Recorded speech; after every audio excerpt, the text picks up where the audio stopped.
Los Angeles Police Department Sergeant Cheryl Dorsey, retired NYPD Detective Mark Claxton. He's now director of the Black Law Enforcement Alliance. Sergeant Dorsey, what do you make of the city disbanding the Scorpion unit? Well, listen, understand this. The fish rots from the head. The police chief is now in damage control, and she understands she serves at the pleasure of the mayor, and she's going to do everything she can to try to change the narrative, if you will. She stood by and allowed these officers to remain on a unit, some of them with only 2 years on the job, where they were being complained about by the community because of this extra aggressive posture that they take. And she did nothing until we wind up with the situation that makes nationwide news. She's disbanded the unit. 5 officers have been fired. Just like she fired those 5, she can fire with the same efficiency and expediency everybody else who stood by and acquiesced at misconduct. There were other officers from other agencies that were there. So we know that these officers on the Scorpion squad didn't worry about anybody showing up and seeing them misbehaving.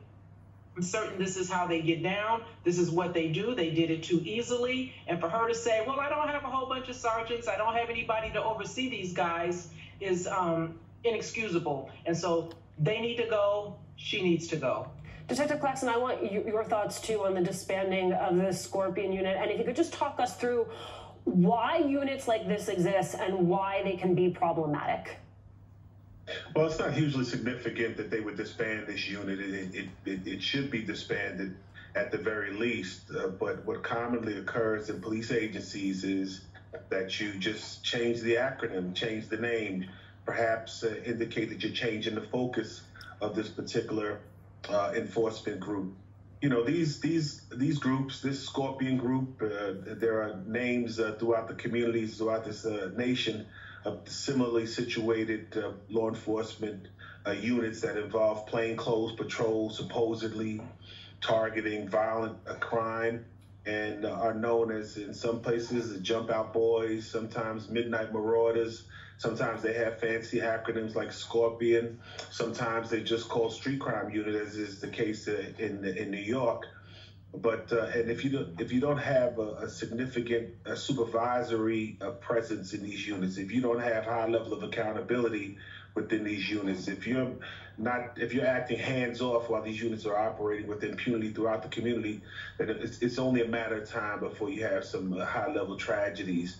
Moving forward, I'm sure that this agency, along with other agencies, will be taking additional steps, but they're not going to get rid of these plainclothes, sometimes undercover units, as far as fighting crime, because that's what supports this current outdated policing model. Right, a rebrand instead of an actual disbanding. Sergeant Dorsey, we're obviously making a choice not to show some of the worst moments on the video. I believe you have seen it. And what did it tell you about that stop and policing in this situation?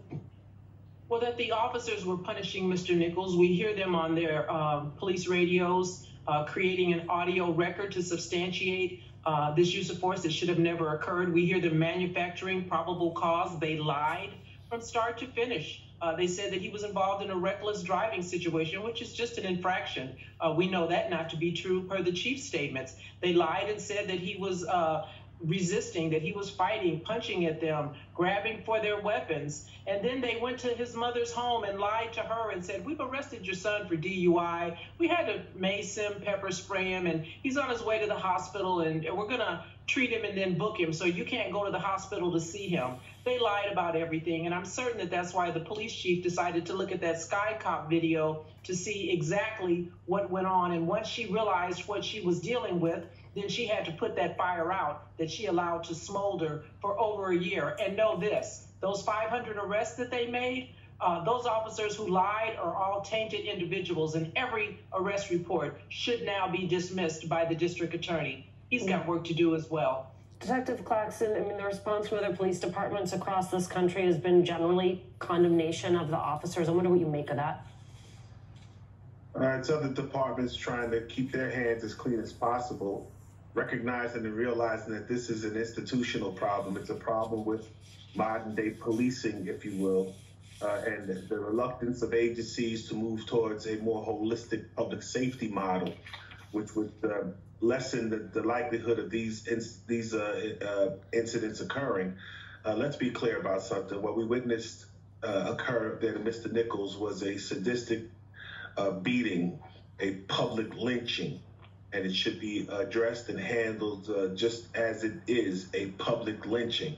But police agencies across the nation will snap back to the way they normally do business, and it will continue with this outdated policing model, and we'll have additional fatal encounters of Black people primarily, but just fatal encounters to civilians.